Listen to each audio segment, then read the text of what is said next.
Welcome, Dr. Sue Bunting and colleagues, Superintendent Steve Lucas from Lake Forest and Corey Miklus from Seaford. Thank you so much for making the time today. Sue, you've been fantastic on our little series in keeping us posted about the news in public education in our state during the pandemic. Can you start by explaining to our viewers and to me determinants, what options different districts have for creating policy with regard to reopening and so forth? Sharon, it's always a pleasure to be with you. We do have in Delaware local control. So the local school boards are the ones who can determine when school opens, how long the school day happens to be, the school calendar. But this year it's been increasingly important to have those discussions because there had to be decisions made about whether to open school in September or October or November and what that hybrid model would look like, because obviously we weren't able to bring all students back in the manner that we are used to having them in our buildings. So each district had its own plan, and they have, in some cases, adjusted that plan or modified it as they've gone along because they tried something and it worked and they could bring more students in. But I think you will learn a lot from the local superintendents who have different plans going in their particular buildings because of the local control. Sure, and while our state may only be 90 plus miles, there's a real diversity of geography, economics, and so forth in the three counties presenting unique challenges. So, Steve, why don't we start with you? What's going on in your district? Well, thanks for having me and showing an interest in what's going on here in the Lake Forest School District. We've been on a week-by-week hybrid sort of model for the most part. Most of our students go every other week. 1 week they're in a face-to-face environment, and then the other week they're in the remote learning environment. We do have a certain number of our students who are fully remote, and then we have a number of our students who are fully face-to-face, meaning they're in school full-time. And Steve, may I interrupt and ask, is this remote a parental option? Yes, we've given all our students the option of being remote-only students. And in most cases, I would say in all cases that a student is remote-only, it's by choice. Okay. What were some of the preparations you had to institute and still have to maintain? Well, there are a ton, to be quite honest with you. It started with kind of creating a couple of different scenarios based on where we would be opening day of school, because we didn't know, going back to July 1st, when we started planning for what it would look like when we open up the school year, we didn't know what the restrictions were going to be, what the conditions were going to be like. So we had to create several different scenarios. And then as we got closer to opening day, kind of make that determination. Professional development has been huge and is ongoing.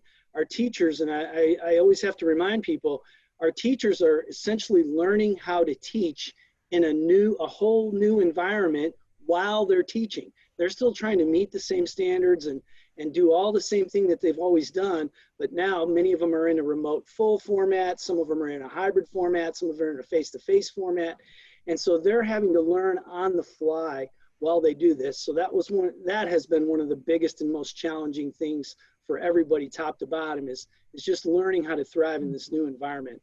Resources was a big deal.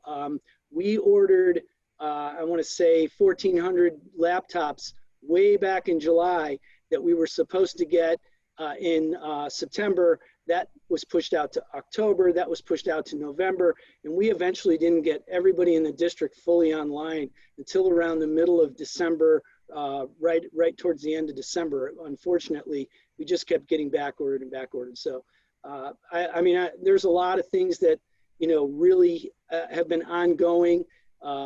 Classroom sizes, being able to get kids in the lunchroom safely, transportation has been a big challenge. And we're continuing to work through them every day. I talk to my colleagues quite a bit. I'm sure we'll hear a lot from the other superintendent, but those are just some of the challenges that we started with.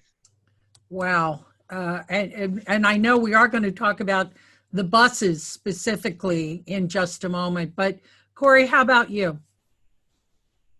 Well, what we're doing now is a little bit different than what we've been doing since September 8th when we opened up. So we got a pretty good jump on things. You know, we started meeting as a collective teams throughout the district in April and May of last year. So to some of, Steve's issues that he pointed out with technology, luckily we were able to place those orders in the May-June timeframe. And if we weren't able to do that, we wouldn't have had those devices. So it sounds like we were able to get devices a little bit earlier than, say, Lake Forest. But, the biggest issue for us overall was just internet connections for our families. Of course. Yeah, so that, we're rural down here. We're also high poverty. So, I mean, we truly had, in some situations, it wasn't, a cost issue. It was actually they literally could not get internet at the house. And we talked a lot about this with the department, and the department had a team that actually worked to try to address these issues. And I forget the exact date, but I want to say by December, again, by working with the Department of Education, we were to get all our families hooked up either through on one of the companies or through hotspots. So that helped us out tremendously. But when we started the year, September 8th, we run a hybrid model, 2 cohorts. Students can select to be remote. And at that time, if you selected hybrid, you either came in on a Monday, Tuesday, or you came in on a Thursday, Friday. The other days you were remote. And when we started at the beginning of the year, we were about 50-50. 50% of our schools were hybrid, 50% were remote. Now, after spring break last week, we made a really big push to bring as many students in as we could 4 times a week.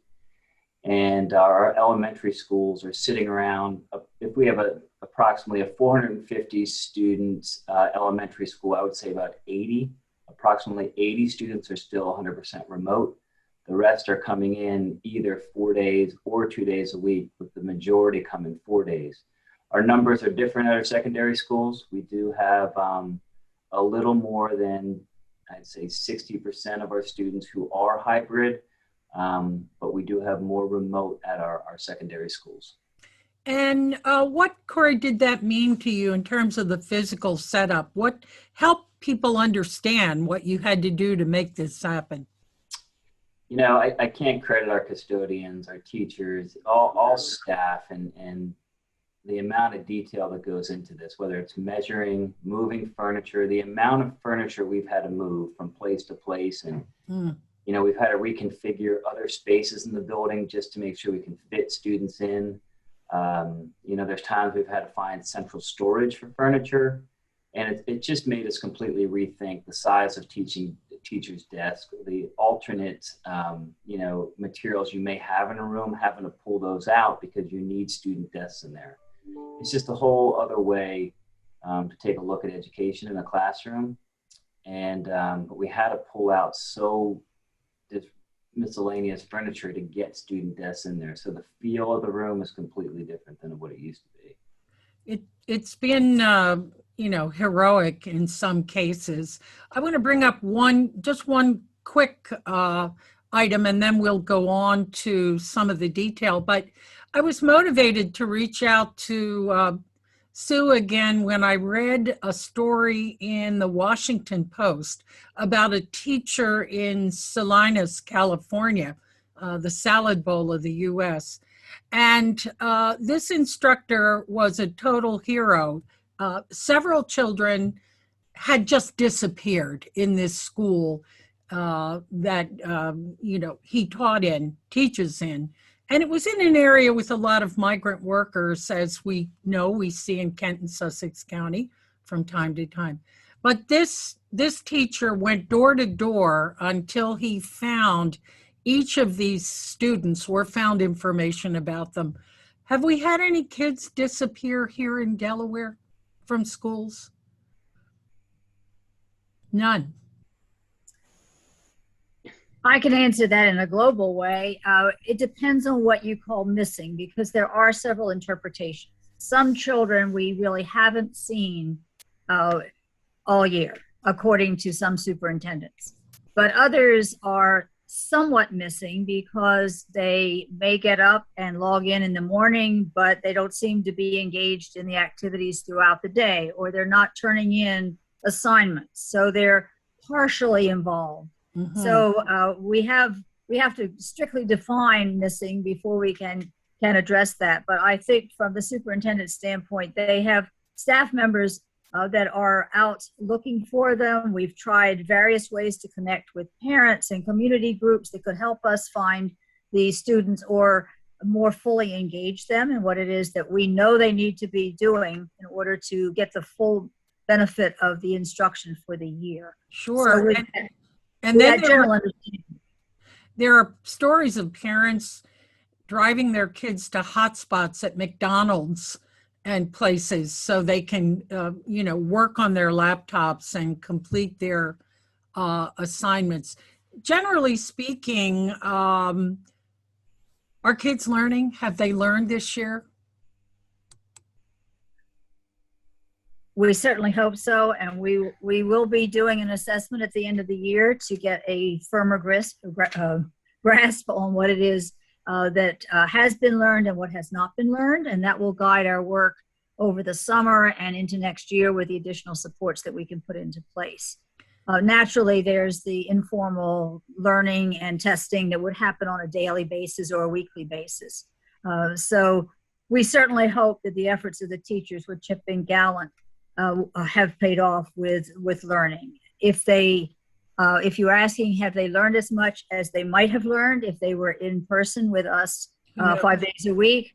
I'll let the superintendents answer that one. Okay. I know teachers have been absolutely heroic, and I've observed a couple of kids who really took it seriously. In my own family, you could not go near the house. They were locked in and locked on. But again, not every child has the benefit of having really a proactive situation at home. It's been very challenging for working parents and, of course, for the educators themselves. What are you hearing? What kind of feedback? Steve, we'll start with you. Well, I'll say that I'm encouraged. I get into a lot of classrooms and I get into a lot of Zoom sessions. And what I see going on is absolutely amazing. There's a ton of teaching and learning going on. But to your point, I think there are certainly, and to Dr. Bunting's point, there is nothing that can replace being face-to-face with your teacher 5 days a week, for 180 or so school days. You just can't replicate that. It kind of as we're trying to do it now. And then I think the feeling of the educators are like they are normally, in that it's never good enough. One thing about our teachers is, even in the best scenario, they feel like, oh gosh, I could have done just a little bit better. And in this certainly makes that, amplifies those feelings, that they just wish there was more that they can do. I feel like in some ways, our best students, or our students who really thrive in learning, generally are doing fine. But the children that are disadvantaged and challenged, they are struggling, and there's just no way to sugarcoat that. Sure. Corey, your thoughts? Yeah, so the question, I think, was, are students learning? I would say yes. And if you ask me, are students struggling? I would also say yes. So, I made the comment that after spring break, we made a really big push to bring in as many students as possible 4 days a week. And those students we really focused on are those ones that are struggling. And it really comes down to the way we learn. We found a lot of students are being extremely successful with the online environment. So that's something we're talking about. We're a data-driven district, so we monitor that data to see how we're performing. But we also have some who need that face-to-face interaction. So, we've been bringing back students 4 days a week, probably for the last 2 months. And if you've been struggling, we've really reached out. But really, not all families were comfortable. to come back. But those who have come back, we have seen a lot of improvement in their learning, and that's what's important to us. Sure. And, oddly enough, I've heard more than one story from someone who said, my student has anxiety and they have just thrived being able to focus at home one-on-one using technology and not, be distracted or worried about their peer groups. So I guess there's always a blessing in there somewhere. What about the buses? Who wants to? Sue, you mentioned the buses. We do have restrictive seating on buses, and we can only transport about 23 students on a bus as opposed to a number much larger than that. And it depends on the size of the students, whether you're looking at elementary or high school students, for example. So that has not changed. And until that does, we have difficulty increasing our numbers in our classrooms. But both of the superintendents are in areas where busing is important to them. So I think they can address their challenges. In general, I hear a lot from the superintendents, though, about the busing situation. Are students generally cooperating with masking? Absolutely. Great. So because these interviews are short, what does the public need to know? How can the public be supportive of your initiatives? Who would like to go first? Corey? I think the challenge has been just, with back to the internet side, and we understand the families have to work. I just encourage any community to really take an active part in their child's education. Ask questions, be in constant contact with the school, because sometimes on our end, if it's through a Zoom, we may be missing something that they are seeing at home. So just that two-way communication back and forth could really help us provide a complete education program for their students, their child rather. Steve? Yeah, I would echo that I don't think there's ever been a time where truly everybody in the community needs to come together for the good of the children, and everybody needs to support and contribute to the children's learning to the best of our ability.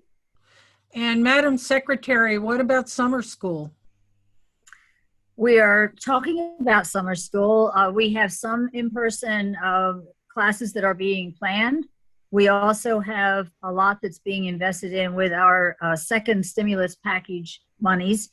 We have done a lot to link students, link districts, train teachers to be prepared to deliver a lot that would be more of the online instruction or support. We have individual reading tutors for certain students and so forth. So we invested a large amount of the money that stayed at the department from the second stimulus package in providing learning opportunities, rich learning opportunities for the summer months. And I know the governor is really focused on getting that internet service in our rural areas. Have you seen improvement this year? That's the way the department invested its original stimulus package money, the CARES money. And Corey is right. He lives in Sussex County on the western side, and even, and Steve, your area of Kent County, Sure. did not have access. So we invested a large portion of our funds in that internet accessibility, and then the financial accessibility as well. So it wasn't just the availability, it was being able to afford it once you had it. And we have tried to help our families in that respect as well. And I'm sure they know that. People will reach out to you, right? With concerns Yes. about that? Good. Yes. Well, I'm sure they do. These interviews need to be brief. So I just want to thank you for everything you do. And as I always joke to Dr. Bunting, of course, all educators are in it for the money, some of the most heroic and devoted people we know are in those classrooms trying to make help their students along through this. So come back again and check in and let us know as we get closer to fall, and we'll see how things are going. All right. Thank you, Sharon. Thank you, Yeah. Dr. Bunting, and our supers. Thank you very much for joining the conversation today. Be well, everybody. Take care. Thank you. Thank you.